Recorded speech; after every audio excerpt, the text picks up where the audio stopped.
Hello guys, in this video we are going to look at the coding part of depth first search. Okay, so this is the boiler code of adjacency list of any graph, which I told you in the lecture of adjacency list.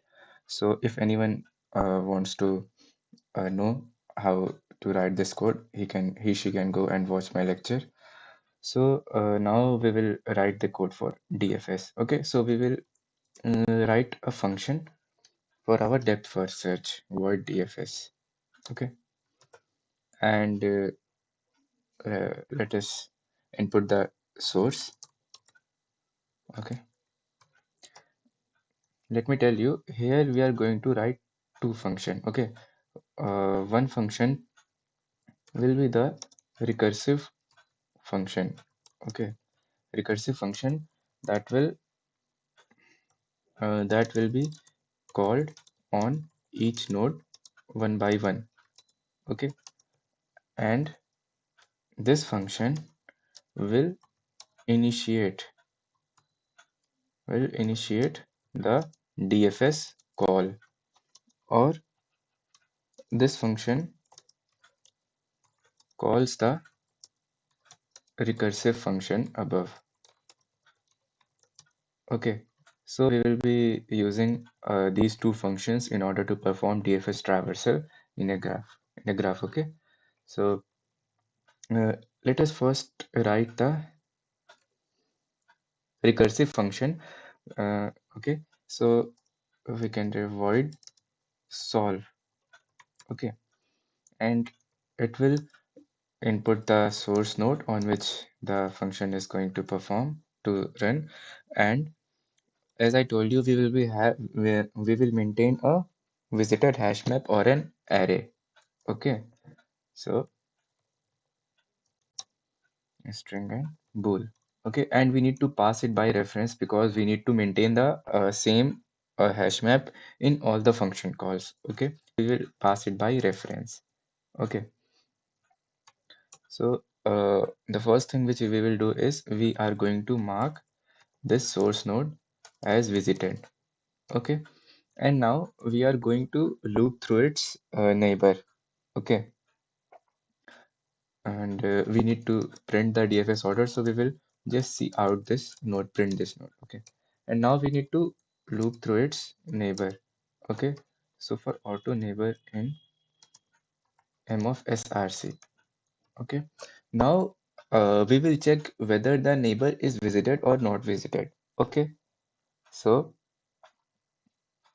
if not visited neighbor, if the neighbor is not visited, then we are going to call the same function solve on this neighbor node.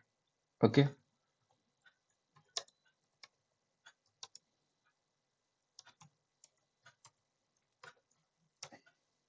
okay, so this would work. So this was our this was the recursive function that will be called on each node one by one. Okay, now we have to write the other function which will just initiate the DFS call or the above recursive function. So in this function, first we will initialize our map hash map of visited array or visited hash map. Okay, so map of string comma bool. Okay, and we need to mark all the nodes as false initially. Okay, first we need to mark all the nodes as false because they are not visited yet. So visited of p dot first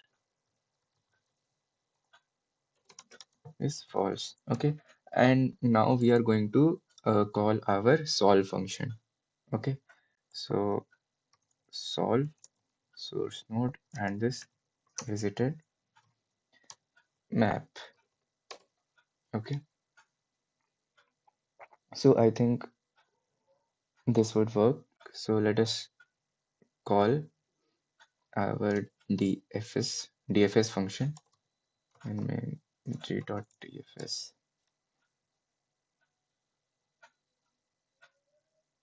and of course we need to pass our source node.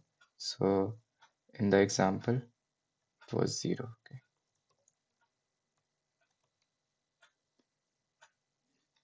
Okay, so we get no errors. Let us check for input,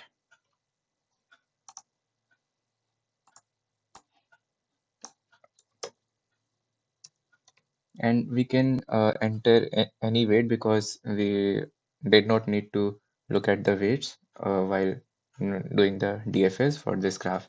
So we can assume all the weights as one. Okay, for this question, 0 1 1 0 to 2 1h, and let us assume the weight 1 1 2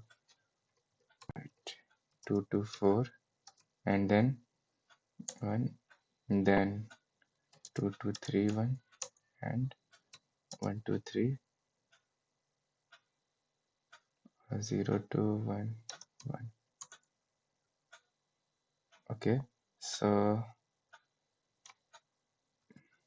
I think we haven't called this. Okay, now it will give the correct output. Okay, so we got an error. It is because again we have to just make the compiler option as C++14. Otherwise, C++11 or less than that would not get the auto keyword and the C++stl. Okay. Okay, so if not visited NBR, it should be NBR dot first, because what this auto NBR does is it gets pairs in the linked list. Okay, the of which and each pair, the first element is our node and the second one is the weight. So we need not to consider weight in this. So we just consider the neighbor node. Okay,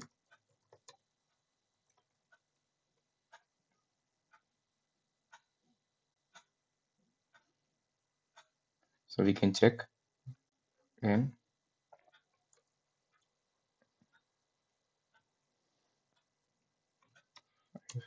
0 to 2 weight 1, 2 to 4 weight 1, 2 to 3 weight 1, 1 2 3 weight 1, 0 to 1 weight 1.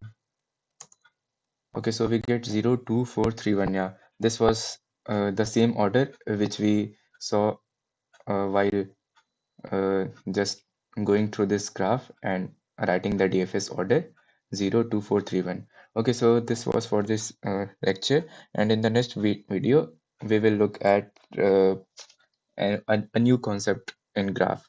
Okay.